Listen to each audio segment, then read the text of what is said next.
Hello friends, welcome back to my channel Himesh পরশ পাথর। কেমন আছেন সবাই? নিশ্চয়ই ভালো আছেন। আর আমার ভালো থাকা এখন ভগবানের ইচ্ছার উপর। ভগবান যেখানে আমার ঠাঁই লেখে আমি সেখানেই থাকি। বেশ কয়েকদিন ধরেই নানা রকম ব্যস্ততায় কাটছে দিন, তাই জন্য আপনাদের কাছে আসতেই পারছি না বা আপনাদেরকে ঠিকমতো ব্লগ দিতে পারছি না বা ব্লগ বানাতেও পারছি না। মানসিক দিক থেকে অনেকই বিধ্বস্ত হয়ে আছি। আপনারা এর আগের ভিডিও দেখেছিলেন আমি হায়দ্রাবাদ এসেছি। হ্যাঁ, হায়দ্রাবাদে অবশ্যই বুঝতেই পেরেছেন বেড়াতে আসিনি। এআইজি মানে অনেকেই জানে, তবে আমি বলবো যারা জানেন না তাদেরকে জানতে হয়ও না। আর তারা সুস্থ থাকুন, ভালো থাকুন। তো আমার এখন ব্যস্ততাটা হচ্ছে আমার মাকে নিয়ে। তাই মাকে নিয়ে মায়ের অসুস্থতার কারণে হায়দ্রাবাদ আসতে হয়েছে। আমি আর আমার ভগ্নিপোত মাকে নিয়ে এআইজির দিকে রওনা দিলাম।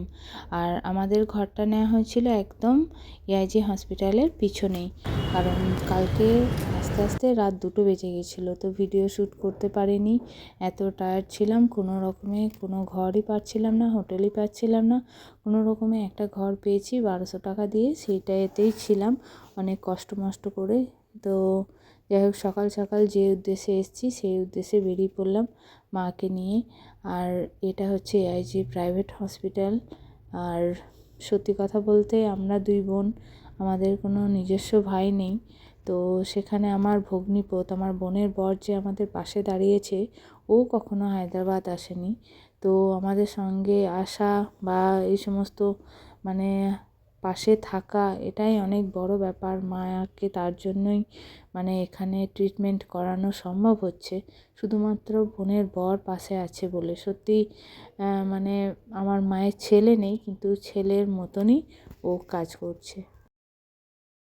বোনের বর যদি না সাথ দিত তো আমরা কখনোই পারতাম না মাকে এই জায়গায় এসে ডাক্তার দেখাতে। তো আজকে মায়ের প্রথম দিনের ডাক্তার দেখানো। তো দেখা যাক ডাক্তারে কি বলে। মন মেজাজ বড্ডই খারাপ, কারণ আমরা কিছুটা হলেও ওখান থেকেই জানি যে আমার মায়ের কি হয়েছে। তো মাকে এখানে একটা জায়গা করে বসিয়ে দিলাম। আর মা অ্যাকচুয়ালি যেতে চাইছিল না, মা চলমান সিঁড়িগুলোয় বড্ড ভয় পায়। তাই মাকে এখানে একটু বসিয়ে দিলাম, দিয়ে আমি আর আমার ভগ্নিপোত যাচ্ছি ওপরে। কারণ চলমান এটা সিঁড়ি নয়, কিন্তু একটু গড়ানের মতো। মা এটাতেও ভয় পায়। অ্যাকচুয়ালি মা একবার পড়ে গেছিলো চলমান সিঁড়ি থেকে, তো সেই থেকে মায়ের ভয়টা কাজ করে। মাকে নিচে বসিয়ে রাখলাম একটা বাঙালি ফ্যামিলির পাশে। মা দিব্যু গল্প করছে। চলুন দেখা যাক ডাক্তারের অ্যাপয়েন্টমেন্ট বা কীভাবে কী ফাইলটা বানানো হয় সেগুলো কাজগুলো আমরা সারি, কারণ মাকে এতটা হ্যাম্পার করা উচিতও হবে না। ওইখানে বসে আছে মা সবার সামনে, সবার সাথে। এখানে তবে একটা কি জানেন, আমরা অনেক জায়গায় ডাক্তার দেখিয়েছি মায়ের পারপাসে। তো হায়দ্রাবাদই এলাম, কিন্তু ব্যাঙ্গালোর, ভেলোর, চেন্নাই, হায়দ্রাবাদ যেখানেই যাই না কেন সেখানে কিন্তু একটা জিনিসই দেখি, বাঙালি বেশি। এদের কাছে জেনে নিই কোন ডাক্তারের কাছে আমার মায়ের অ্যাপয়েন্টমেন্টটা হবে, তাহলে আমরা সেই ডাক্তারের কাছে নাম ডাকলে যাব। हाँ सबमिट तो हो गया। रूपज्योति तालुकदार। क्या? और एक बार रूपज्योति तालुकदार। रूपज्योति तालुकदार। मैडम बुलाएंगे, वेट करो। ओके ठीक है। आ गया ना डॉक्टर? डॉक्टर 11:30 के बाद आते हैं। ये मैडम हिस्ट्री लेना है। अच्छा ठीक है। रूपज्योति तालुकदार। পেশেন্টের হাইট আর ওয়েট করতে বললো, তাই মাকে নিচে থেকে লিফটে করে নিয়ে এসে হাইট ওয়েট করিয়ে এখানে বসে আছি। তবে সব সময় ভিডিও করা যাচ্ছে না, কারণ বুঝতেই পারছেন একটা লোকালিটি এরিয়া, এখানে ভিডিও অ্যালাউ নেই। তো অনেক লুকিয়ে চুরিয়ে ভিডিও করতে হচ্ছে। তো অনেকক্ষণ বসে আছি। এই যে সিকিউরিটি ফিতে টেনে ধরছে, এইখানটায় মোটামুটি ওই সাইডটা গিয়ে 4টে ডক্টর দেখে। তো যখন যার ডক্টরের কম্পাউন্ডার আসে, তো সেই কম্পাউন্ডার নাম ডাকে, সেই অনুযায়ী যেতে হয়। তো আমরাও অপেক্ষা করছি। মোটামুটি দুপুর 1টা বেজে গেছে, এখনও পর্যন্ত ডাক্তার দেখানো হয়নি। খাওয়া নেই, দাওয়া নেই, 3জনারই এখানে হন্যে দিয়ে বসে আছি। জানি না কখন ডাক্তার, তো বললো 11:30টায় আসবে, এলো প্রায় 12টার সময়। তো এখনও বসে আছি, খাওয়া দাওয়া নেই। আর ধৈর্যের বাঁধ পুরো ভেঙে যাচ্ছে, পারছি না, মাথা ঝিমঝিম করছে।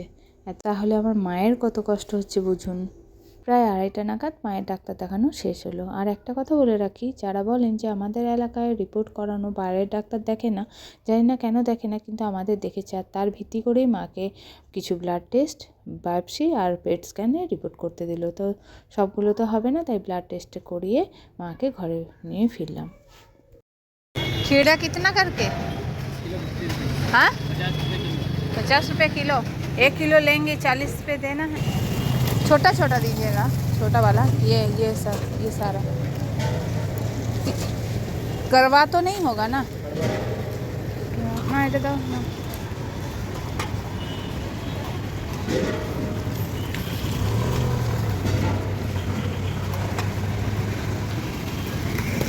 ঘরে ফিরতে ফিরতে 4টে বাজে। প্রচণ্ড খিদে পেয়েছে তিনজনারই। মা যেহেতু পুরো ভেজিটেরিয়ান, মা অসুস্থ, মা পেশেন্ট, মা খায়নি বলে আমাদেরও খাওয়া হয়নি। ভগ্নিপো তো কিছু খায়নি।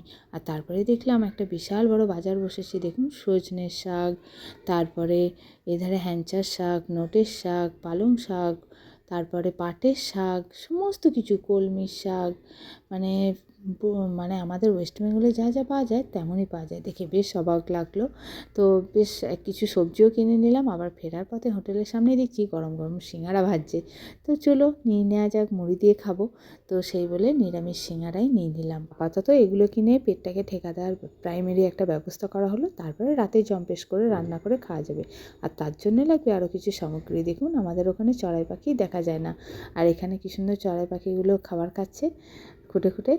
তো চলুন, এখানে গ্রোসারির দোকানে চলে এসেছি, কিছু সামগ্রী কিনে একবারে ঘর ঢুকবো। আর ভগ্নিপদ বললো তোমরা চলো, আমি একটু কাজ মিটিয়ে আসছি। ওর আরও কিছু কাজ ছিল, সেগুলো মেটাচ্ছে। আমি আর মা আপাতত ঘরের দিকে রওনা দিলাম। তো আমাদের একদম ঘরের সামনেই এই দোকানটি। তো একবারে নিয়েই প্রায় ঘর ঢুকলাম।